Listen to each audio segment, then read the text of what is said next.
நேயர்களுக்கு அன்பு வணக்கம். நம் விருந்தினர் சிறப்பு நிகழ்ச்சியில் உங்களை சந்திப்பதில் மிக்க மகிழ்ச்சி. நம் விருந்தினர் சிறப்பு நிகழ்ச்சியில விருந்தினர்கள் நிறைய பேர்த்த சந்திச்சிருக்கோம். அதுல அவங்களுடைய அனுபவங்கள் எல்லாம் பகிர்ந்திருக்காங்க. நிச்சயம் அது எல்லாமே நம்ம வாழ்க்கைக்கு தேவையான விஷயங்களாகவே இருந்திருக்கும். இன்றைக்கு நம்ம சந்திக்கக்கூடிய இந்த சிறப்பு விருந்தினரை பற்றி சொல்லணும்னா நிறைய சொல்லிக்கிட்டே போகலாம். அதுல சிறியதாக ஒரு சிறு குறிப்பு அப்படின்னு தான் நான் சொல்ல போறேன்.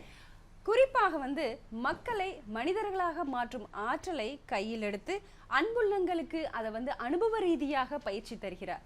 அது மட்டும் இல்லைங்க, மெய்யுணர்வு மையத்தின் நிறுவனர் 25 ஆண்டுகளாக இன்றளவும் தொடர்ந்து வெற்றிகரமாக சிறப்பாக தன்னுடைய சேவையை செய்து கொண்டிருக்கிறார். ஆன்மீகத்தின் வாயிலாக தன்னை உணர்ந்து அந்த ஆன்மீகத்தின் சிறப்பு என்ன அப்படிங்கிறது ஒரு நல்ல வழிகாட்டியாக தன்னுடைய வாழ்க்கையே இந்த சேவை மையத்துக்கு அர்ப்பணிச்சு நிறைய விஷயங்களை மக்களுக்கு சொல்லி கொடுத்துட்டு இருக்காரு திரு KM சிவசாமி அவர்கள். சார் வணக்கம். வணக்கம்மா. இந்த நிகழ்ச்சி மூலமா உங்களை சந்திக்கிறதுல ரொம்ப சந்தோஷமும் பெருமையும் சார். ரொம்ப நன்றி.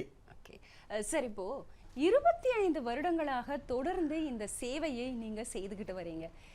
இந்த 25 வருட கால அனுபவம், அது மட்டும் இல்லாம இந்த அனுபவத்திற்கு உங்களுக்கு எங்கிருந்து கிடைக்குது இந்த எனர்ஜி? இது ஒன்றும் பெரிய விஷயமே இல்லை. இது எல்லாராலையும் முடியும். உங்கள் வயது ஒரு கட்டுப்பாடு இல்லை. ஒரு மனிதனுக்கு இந்த 7 நாள் பயிற்சியை தொடர்ந்து இந்த மாதிரி செய்கிறேன்னா அது பல காரணங்கள். அதில் ஒரு காரணம் சின்ன வயசு, 23 வயசு, அப்படி தான் சொல்லுவேன். என் மைண்ட் செட்டை மாற்றிக்குவேன். ஒன்று எப்போதுமே. இரண்டாவது, நீங்கள் பார்த்தீங்கன்னா ஒரு குழந்தை காலையிலேருந்து நைட்டு வரைக்கும் ஓடிக்கிட்டு தான் இருக்குது. எங்கேயாவது அவங்களுக்கு எனர்ஜி போகுதா? இல்லை. ஏன் அந்த மாதிரி இருக்காங்க? அவங்க அன்பாக இருக்கிறதுனால. ஸோ என்றைக்கு ஒரு மனிதன் முழுமையாக அந்த அன்பை உணர்ந்து வாழ்கிறானோ அப்பொழுது அவனுக்கு ஆட்டோமேட்டிக்காக ஒரு எனர்ஜி வந்துக்கிட்டே இருக்கும். இதுதான் எப்பொழுதும் சொல்லுவேன், நேசிப்பது செய்யுங்கள், செய்வது நேசியுங்கள். ஸோ அதை நீங்கள் செய்யும் போது உங்களுக்கு ரொம்ப எனர்ஜெட்டிக்காக இருக்கும். இன்றைக்கி ரொம்ப பேர் நேசிக்கிறது செய்கிறதில்ல, செய்கிறது நேசிக்கிறதில்ல. அப்புறம் எப்படி தான் எனர்ஜி வரப்போகுது? ரொம்ப அற்புதம். தொடர்ந்து ஐயா, இப்போ இன்னொரு விஷயம் என்னன்னா, உங்களுடைய ப்ரொஃபைல் அப்படின்னு பார்க்கும் பொழுது நீங்க ஏரோநாட்டிக்கல் மேனேஜ்மெண்ட், அங்க இருந்து எப்படி இந்த ஆன்மீகத்துக்குள்ள வர்றதுக்கு உங்களுக்கு ஒரு ஆர்வம், அதை பத்தி கொஞ்சம் சொல்லுங்க. அது பேசிக்காக நீங்கள் பார்த்தீங்கன்னா ஏரோநாட்டிக் மேனேஜ்மெண்ட் தான் படித்தேன். அதாவது பொழப்பு நடத்துறதுக்காக சம்பாதிக்கணும். அப்புறம் அதன் பிறகு என்ன செஞ்சேன்னு கேட்டிங்கன்னா, சம்பாதிச்சுட்டு எனக்கு ஒரு நிறைவு கிடைக்கல. பணம் முக்கியம் ஒரு மனிதனுக்கு, ஆனால் ஒரு நிறைவு கிடைக்கல எனக்கு. அந்த நிறைவு கிடைப்பதற்காக தான் ஆன்மீகத்துக்கு போனேன். ஆன்மீகத்தில் போய் பல உண்மைகளை உள்ளுக்கு உணர்ந்தேன். அதில் தான் எனக்கு முழு நிறைவு கிடைக்குது. ரொம்ப பேர் திருப்தி அடைகிறாங்க. Satisfaction is temporary, containment is permanent. அதாவது திருப்தி என்பது தற்காலிகம், நிறைவு என்பது வினாடிக்கு வினாடி ஜாலியாக வாழலாம். இப்போ குடும்ப ஒற்றுமையா இருக்குங்கிறது ஒரு பக்கம் சந்தோஷம்தான். அதுலயும் நமக்கு தேவையானது வருமானம். அப்போ வருமானத்தை உயர்த்த என்ன செய்யணும்? அப்போ ஒரு நிறைய பேர் ஏதோ ஒரு வகையில நம்ம சம்பாதிச்சுக்கிட்டு தான் இருக்கும். அந்த சம்பாத்தியம் உயர்த்துவதற்கு என்ன செய்யறது, அதை பத்தி சொல்லுங்க. இன்றைக்கு வாழ்க்கையில் என்ன நடக்குதுன்னு கேட்டிங்கனாக்க, பிறவி நோக்கத்தை இழந்துட்டாங்க. இன்னைக்கு பணம் ஏன் வந்துச்சுன்னு தெரியாதனால தான் உலகம் முழுதும் அடிச்சுக்கிறானுங்க ஒருத்தருக்கு ஒருத்தர். பணம் பணம் பணம் பணம்ட்டு.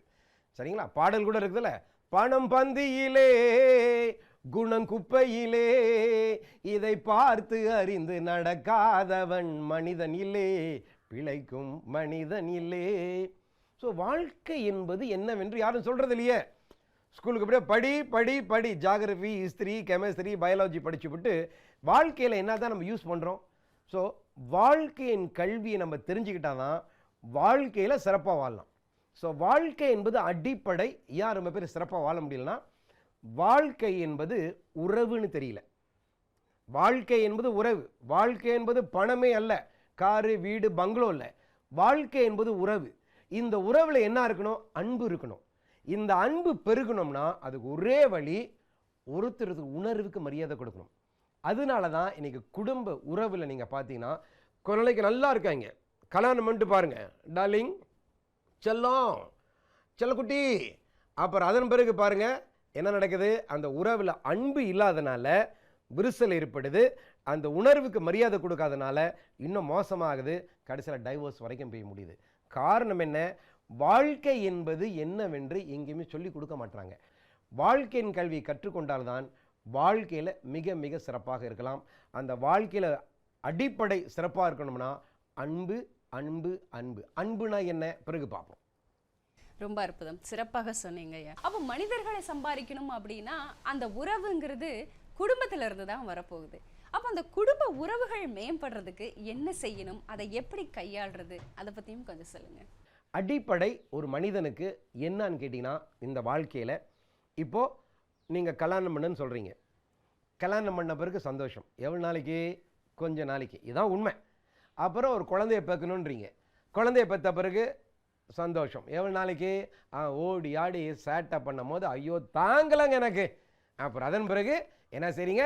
வேலைக்கு போகிறீங்க, கொஞ்ச நாளைக்கு நல்லா இருக்கிறீங்க, சந்தோஷமாக இருக்கிறீங்க, பிஸ்னஸ் செய்கிறீங்க, சந்தோஷப்படு. இதெல்லாம் தற்காலிக சந்தோஷம்.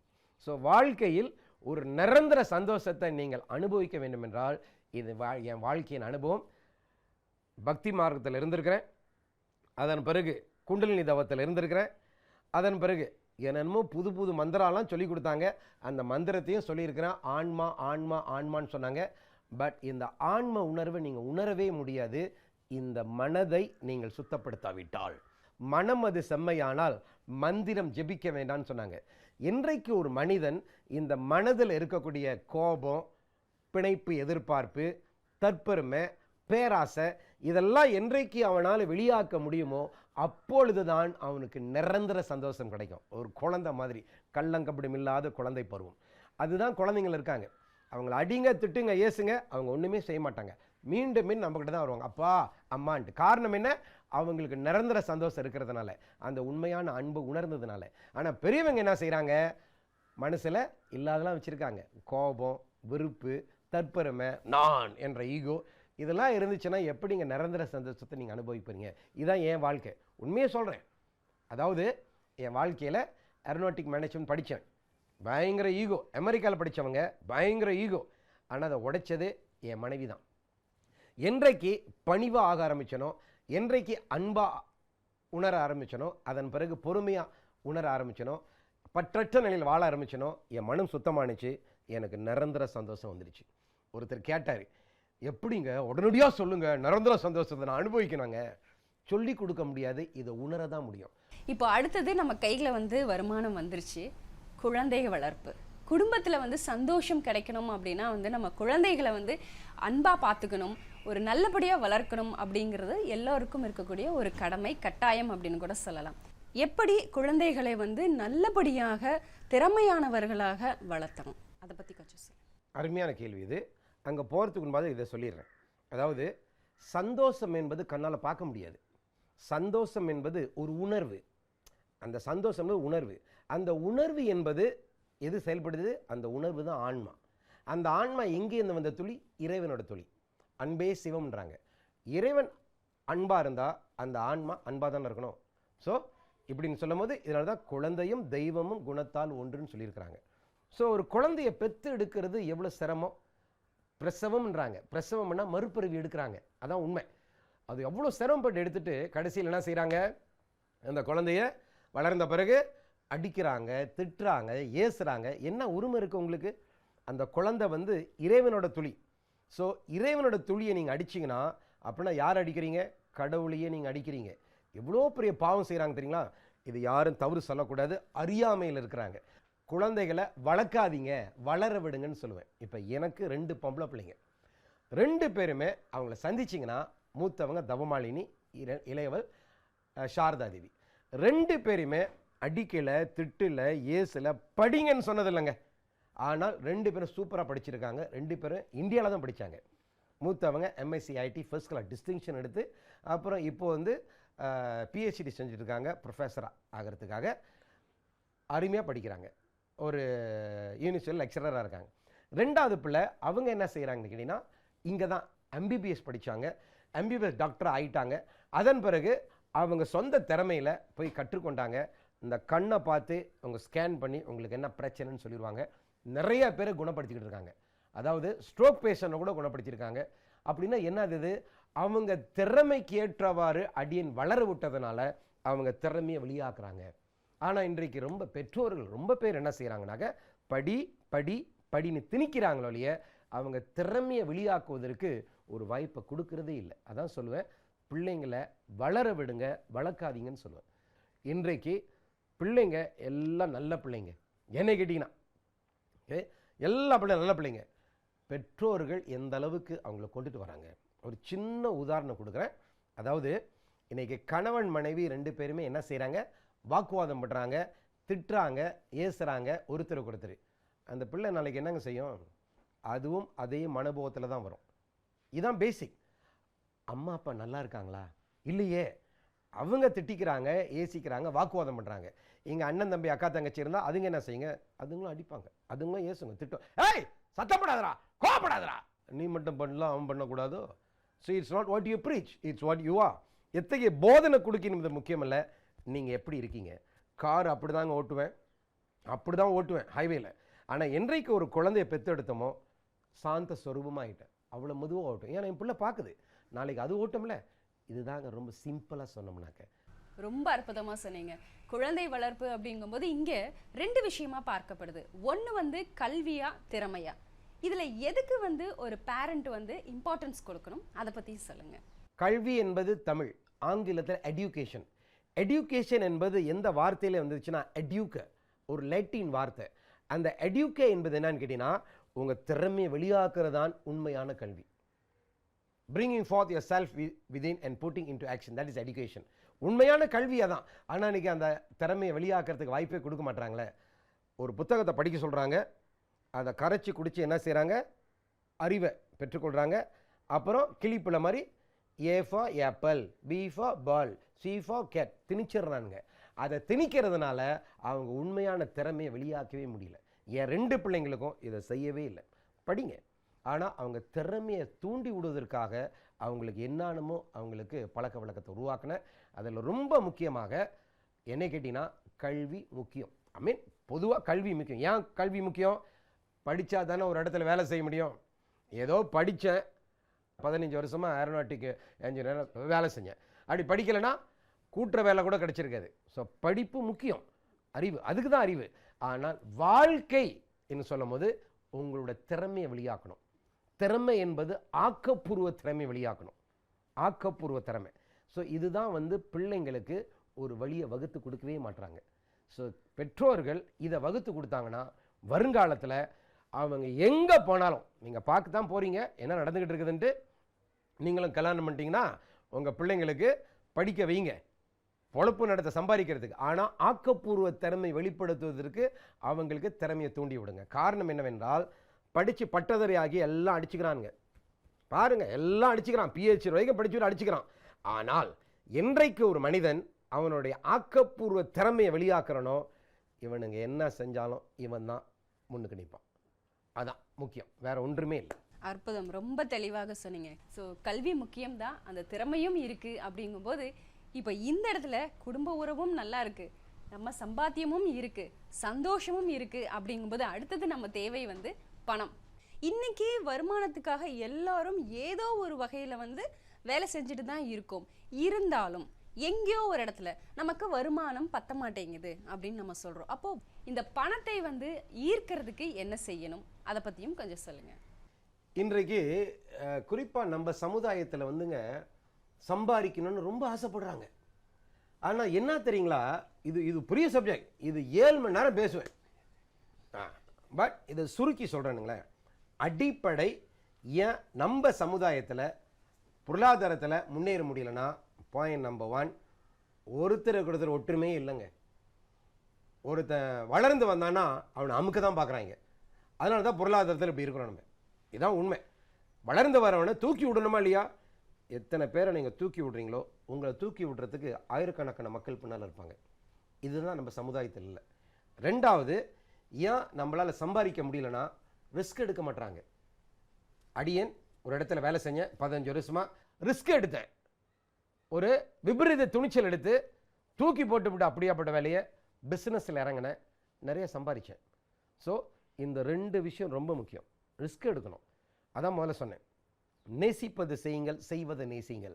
இப்போ பார்த்து கொண்டு இருக்கக்கூடிய நேயர்கள் ரொம்ப பேர் சம்பளத்துக்கு வேலை செய்வீங்க. உங்கள் மனசை தொட்டு கேளுங்க, எத்தனை பேருங்க காலையில் ஏந்திரிக்கும் போது வேலைக்கு நான் வேலைக்கு போகிறேன்னு போறியா? வேலைக்கு போகணும் சம்பாதிக்கிறதுக்கு. இது என்ன லைஃபுங்க இது? இது நிறைவான வாழ்க்கையே இல்லை. அப்படின்னா நேசிக்கிறத செய்யலை, செய்கிறத நேசிக்கலை. ஸோ அதுக்கு என்ன செய்யணும்? உடனடியாக ராஜினாமா பண்ணிடாதீங்க உங்கள் வேலையை, அப்புறம் பணம் போயிடும். என்ன செய்யுங்க, வேலை செஞ்சுக்கிட்டே ஏதாவது பிஸ்னஸ் இறங்க. சம்பாதிக்க ஆரம்பிச்சிட்டிங்களா, அது தூக்கி போடுறதற்கு உங்களுக்கு ஒரு துணிச்சல் வரணும். இதுதான் நம்ம சமுதாயத்தில் இல்லை. அடுத்தது ரொம்ப முக்கியமாக என்னன்னு கேட்டிங்கன்னா, திட்டமிடுறதே இல்லை. No planning. வடிவேல் செல்வாதில்ல, எதை செஞ்சாலும் பிளான் பண்ணி செய்யணும். ஓகே, பிளானிங்கே இல்லையே. ஏதோ சம்பாதிக்கிறேன், வருது போகுது என்று போய்கிட்டே தான் இருக்குது. ஆனால் என் வாழ்க்கை அப்படி இல்லை. என் வாழ்க்கையை திட்டமிட்டேன் அந்த வயதிலேயே. சரிங்களா? எப்படி திட்டமிட்டேன்? இவ்வளோ சம்பாதிக்கிறேன், இவ்வளோ செலவு பண்ணுறேன், இவ்வளவு சேமிக்கிறேன், என்னோட முதலீடுக்கு இவ்வளவு. இது ஒரு சிஸ்டம் இருக்குது. சரிங்களா? This is known as the law of wealth. இது யாரும் சொல்லிக் கொடுக்குறது இல்லையே. ஸோ இதை நம்ம புரிஞ்சுக்கிட்டோம்னு வச்சுங்களேன், பொருளாதாரத்தை ரொம்ப சூப்பராக இருக்குங்க. வேலைக்கு போகிறாங்க, வீட்டுக்கு வராங்க, மனைவியை பார்க்குறாங்க, அப்புறம் செலவு பண்ணுறாங்க, அப்புறம் வேலைக்கு போகிறாங்க, சம்பளத்தை எடுக்கிறாங்க. அப்புறம் எப்படிங்க வாழ்க்கையில் பொருளாதாரம் சிறப்பாக இருக்கிறது? சேமிக்கணும். எப்போ சேமிக்கணும்? செலவு பண்ணி சேமிக்கக்கூடாது. ரொம்ப பேர் இன்றைக்கி பணத்தை செலவு பண்ணி வாழ்நாளும் சேமிக்கவே முடியல. சேமிச்சுட்டு செலவு பண்ணணும். உதாரணத்துக்கு ஒரு 10,000 சம்பாதிக்கிறேன்னா ஒரு 1000 ரூபாய் சேமிச்சிடணும். அதன் பிறகு அந்த 9,000 செலவு பண்ணணும். நீங்கள் பாருங்கள், சேமிப்பு இருக்குதா இல்லையான்னு பார்ப்போம். யார் ரொம்ப பேருக்கு சேமிப்பு இல்லை? காரணம் இதை செய்யாதனால தான். செலவு பண்ணிட்டு சேமிக்க பார்க்குறாங்க. அடுத்தது, ரொம்ப பேர் கடன் வாங்குறீங்க. கடன் வாங்குற 1ஆம் நம்பர் காரணம் என்ன தெரியுங்களா? சேமிப்பு இல்லாதனால தான். ஒரு தடவை கடன் வாங்கிட்டீங்க, ஒரு பழக்கம் வந்துருச்சு, அதுதான் உங்கள் வாழ்க்கை. ஸோ இதில் ரொம்ப முக்கியமான செய்தி என்னன்னு கேட்டிங்கனாக்க, இப்போது பிரபாவதி, உங்களுக்கு பணம் வேணும், கரெக்டா? எவ்வளோ வேணும்னு தெரியுமா உங்களுக்கு? தெரியாது. பார்த்தீங்களா? அவங்களுக்கு பணம் வேணுன்றாங்க, ஆனால் எவ்வளோ வேணும்னு தெரியலையா. அப்புறம் எப்படிங்க வரப்போகுது? இதுதான் முக்கியமான செய்தி. இந்த எண்ணத்தின் வலிமையை நீங்கள் புரிஞ்சுக்கணும். சரிங்களா? பிரபஞ்சத்தின் நியதியை புரிஞ்சுக்கணும். ஒரு மனிதன் பணம் வேணும் பணம் வேணும் பணம் வேணும்னு கேட்குறானோ இல்லையே, எவ்வளோ வேணும் அதுதாங்க தெரியல. அப்புறம் எப்படி ஒன்று கிடைக்க போகுது? சரிங்களா? இதில் இன்னொரு விஷயம் என்னன்னு கேட்டிங்கன்னா, பணம் வேணும் பணம் வேணும் பணம் வேணும்ன்றீங்களே, ஐ யூ ப்ரிப்பேர்? நீங்கள் தயாராகிட்டீங்களா? இப்போ நாளைக்கே உங்களுக்கு ஒரு 10 கோடி ரூபீஸ் கொண்டாந்து உங்கள் முன்னுக்கு போடுறேன். உங்களால் ஏற்றுக்கொள்ள முடியுமா? முடியாது. காரணம் என்ன? You are not prepared to accept the money. அந்த 10 கோடியை ஏற்றுக்கொள்வதற்கு இன்னும் அந்த மைண்ட் செட் வரலனா, அப்புறம் எப்படி கடவுளுக்கு பணத்தை கொடுப்பாரு? வளருங்களா? ஆக நீங்கள் கல்யாணம் பண்ணுறதுக்கு தயாராக ஆனால் தான் ஒரு மாப்பிள்ளை வருவான். சரிங்களா? புரியுதா? அதே மாதிரி தான் வாழ்க்கையில் அந்த பணத்தை ஏற்றுக்கொள்வதற்கு அந்த மனப்பக்குவத்தை நீங்கள் உயர்த்தினாதான் அவ்வளோ பணம் வரும். அனுபவிச்சவன் அதனால தான் எக்கச்சக்கமாக சம்பாதிச்சேன். Because I am prepared to accept any amount of money. ரொம்ப சிறப்பாக சொன்னீங்க. இன்னும் நிறைய கேட்டுக்கிட்டே இருக்கலாம்ல. இப்போது நமக்கு படித்தாச்சு, நல்ல பேரண்ட்ஸு, குடும்ப உறவுகள் மேம்படுது அப்படிங்கும்போது இங்கே இன்னொரு மிகப்பெரிய சிக்கல், அந்த 2 உறவு, அந்த கணவன் மனைவி அப்படிங்கிற உறவில் எப்படி அன்பாக இருக்கிறது, அந்த கணவன் மனைவி உறவு மேம்படுறதுக்கு என்ன பண்ணுறது? ஏன்னா நிறைய பேர்த்துக்கு இருக்கக்கூடிய சிக்கலே அந்த கணவன் மனைவி உறவுக்குள்ளே இருக்கிற பிரச்சனைகளை வெளியில் சொல்கிறதா வேண்டாமா, இது சொல்லலாமா இல்லை அப்படியே வச்சுக்கலாமா, சொல்கிறதுக்கும் கஷ்டமாக இருக்கும், சொல்லாமையும் இருக்க முடியாது. இதை எப்படி கையாளுவது, அதை பற்றி சொல்லுங்கள். ஏன் திருமண வாழ்க்கையில் நிறைவாக சந்தோஷமாக வாழ முடியல? யாரும் சொல்லிக் கொடுக்கலையா? கணவன் மனைவி இப்படி தான் இருக்கணும் எங்கே சொல்லிக் கொடுக்குறாங்க? சரியா? கட்டி வச்சுவிட்டு என்ன சொல்கிறாங்க? பொண்டாட்டி சும்மா விடாதரா, புரியுதா? அடக்கி பொண்டாட்டியை ஏதோ சொல்லிக் கொடுக்குது. அப்புறம் எங்கெங்கேயோ என்னென்னமோ திரைப்படம் சீரியல்லாம் பார்க்குறாங்களா, அதில் அவரை கற்றுக்கிட்டு கண்டதெல்லாம் போட்டுக்கிட்டு இருக்கிறாங்க. அப்புறம் எப்படி எங்கள் குடும்பம் ஒரு சந்தோஷமாக இருக்கும்? ஸோ திருமணம் என்பது முதல்ல என்னன்னு தெரிஞ்சுக்கணும். இதுதான் அடிப்படை. பொதுவாகவே என்னை கேட்டிங்கன்னா ஒரு ஆண் மகனுக்கு மனைவி மாதிரி உலகத்தில் வராது. என் அனுபவத்தில் தாய்க்கு பின் தாரம். சிங்கக்குட்டிங்க கத்தலாம், தாட்டு போட்டு கத்தலாம். ஆனால் கல்யாணம் பண்ணவங்களுக்கு சொல்கிறேன், கல்யாணம் பண்ண பேச்சில் அது வேறு. கல்யாணம் பண்ணிட்டு அந்த அனுபவம் கிடச்சிருச்சுன்னா ஒரு ஆண் மகனுக்கு ஒரு மனைவி ரொம்ப ரொம்ப முக்கியம். ஒரு சக்தி. அந்த மனைவி கொடுக்குற சக்தி மாதிரி உலகத்தில் யாருமே கொடுக்க முடியாது, அம்மா அப்பாவுக்கு அடுத்து என்னை கேட்டிங்கனாக்க. ஸோ கணவன் மனைவி உறவில் அன்பாக இருக்கணும்னாக்க 6 கோட்பாடுகள் இருக்குது. 1வது கோட்பாடு என்னன்னு கேட்டிங்கன்னா, நல்ல தன்மைகளை எழுதி ஒட்டி வைக்கணும். இன்றைக்கு எத்தனை பேருங்க பார்த்து கொண்டிருக்கிற நேயர்கள் நல்ல தன்மைகளை எங்கேயாவது எழுதி ஒட்டி வச்சுருக்கீங்களா? என் கணவன் நல்ல தன்மை, என் மனைவி நல்ல தன்மை எழுதி ஒட்டி வச்சிருக்கீங்களா? இல்லையே. இரண்டாவது, திருமண வாழ்க்கையில் இன்றைக்கு ஒருத்தருக்கு ஒருத்தர் பாராட்டிக்கிறீங்களா? இல்லை. ஆரம்பத்தில் பாராட்டுவீங்க, ஆனால் போக போக பாராட்டுறதே இல்லையே. ஸோ கணவன் மனைவி அவ்வப்போது என்ன செய்யணும்னு கேட்டிங்கன்னா, மனைவி அழகாக உடுத்தி இருந்திருக்காங்க, வாவ் இந்த கலர் உங்களுக்கு ரொம்ப அழகாக இருக்குது. மனைவி என்ன செய்யணும், கணவன் இது சின்ன விஷயமா செஞ்சுக்கலாம், சே என்னங்க அருமைங்க நீங்கள் இந்த வேலையை செஞ்சுருக்கீங்களே, எங்கே பாராட்டுறீங்களா? பாராட்டுறதே இல்லை, குறை சொல்கிறதுல ஒன்றா நம்பராக இருக்கீங்க. ஸோ இரண்டாவது கோட்பாடு, நீங்கள் தயவு செய்து பாராட்டணும். மூன்றாவது என்னன்னு கேட்டிங்கன்னா, ரொம்ப முக்கியங்க அது. என்னை கேட்டிங்கன்னா, தவறு செய்து விட்டால் என் தவறை ஒப்புக்கொள்கிறேன், இனிமேல் என்ன செய்யணும்னு சொல்லி என்னை மன்னிச்சிரு. பெரும்பாலும் அப்படியா இருக்கிறீங்க? மன்னிப்பே கேட்கறது இல்லையே. எங்கெங்க கேட்குறீங்க? எங்க கணவன் மனைவி, மனைவி கணவன்கிட்ட மன்னிப்பு கேட்க முடியலன்னா இது வாழ்க்கையே அல்ல. இது ரொம்ப முக்கியமான செய்தி. என் மனைவி காலை தொட்டு ஆசீர்வாதம் பெற்று மன்னிப்புலாம் கேட்டிருக்கிறேன். ஆரம்பம் இல்லை, ஈகோ இருந்துச்சு. போக போக அவளும் ஒரு ஆன்மா, அடின்னு ஒரு ஆன்மா. எங்கள் அண்ணன் பார்த்துருக்காரு. சரிங்களா? எதுக்கு அதை சொல்கிறேன்னு கேட்டிங்கன்னா, கணவன் மனைவி ஆண் பெண்ணை பார்க்கக்கூடாது. இறைவனோட துளி. நீங்கள் ஒரு பெண் அல்ல, அடின்னு ஒரு ஆண் இல்லை. உள்ளுக்கு ஆன்மா செயல்படுது, வெளியில் தான் ரூபத்தை பார்க்குறோம். நான்காவது, காலையில் ஏந்திரிச்சோடனே கணவன் மனைவி காலம் முழுதும் என்ன செய்யணும், காலையில் ஏந்திரிச்சோடனே ஒரு ஸ்மைல் கொடுக்கணும், முடிந்தால் அணைச்சி ஒரு உம்மா கொடுக்கணும். ஏங்க செய்யக்கூடாது? இதை நாங்கள் செஞ்சதுனால தான் இன்னைக்கு எங்கள் பிள்ளைங்க எங்களை அப்பப்போ அணைக்கிறாங்க. நாங்கள் செய்யலைனாக்க அவங்க செய்ய மாட்டாங்களே. எங்கெங்க அன்பாக இருக்கிறீங்க? எத்தனை பேருங்க காலையில் ஏந்திரிச்சு கணவன் மனைவி ஒரு ஸ்மைல் கொடுத்து அணைச்சி ரூமா கொடுக்குறீங்க? இதெல்லாம் மிஸ் பண்ணுறேங்க. இதுதான் ரொம்ப முக்கியம். ஐந்தாவது ரொம்ப முக்கியம், ஒரு நேரத்தில் ஒருத்தர் தான் பேசணும். கணவன் பேச ஆரம்பிச்சிட்டா சரியா, மனைவி கம்முன்னு இருக்கணும். மனைவி பேச ஆரம்பிச்சிட்டா கணவன். இதுதான் ரூல் ஆஃப் கன்வர்சேஷன். எங்கேயாவது கடைப்பிடிக்கிறீங்களா? எங்கே கடைப்பிடிக்கிறீங்க? ஆறாவது கோட்பாடு ரொம்ப முக்கியம், விட்டு கொடுக்கணும். விட்டு கொடுக்கணும். இதில் சில விட்டு கொடுக்க முடியாதுங்க, அதெல்லாம் சும்மா பேச்சு. சரிங்களா? ஸோ திருமண வாழ்க்கையை பற்றி நிறையா சொல்லலாம். ரொம்ப சிறப்பாக சொன்னீங்க. ஏன்னா ஒரு கணவன் மனைவி உறவுல வந்து இருக்கக்கூடிய அந்த ரகசியம் என்ன, அதுல நீங்க வகுத்த அந்த 6 கோட்பாடுகள் என்ன, அதிலும் குறிப்பாக அன்பை பரிமாறிக்கொள்ளணும் அப்படிங்கறது ரொம்ப தெளிவாக சொன்னீங்க. நிறைய விஷயங்கள் இன்னும் கேட்டுக்கிட்டே இருக்கணும் போல ஆசைதான்.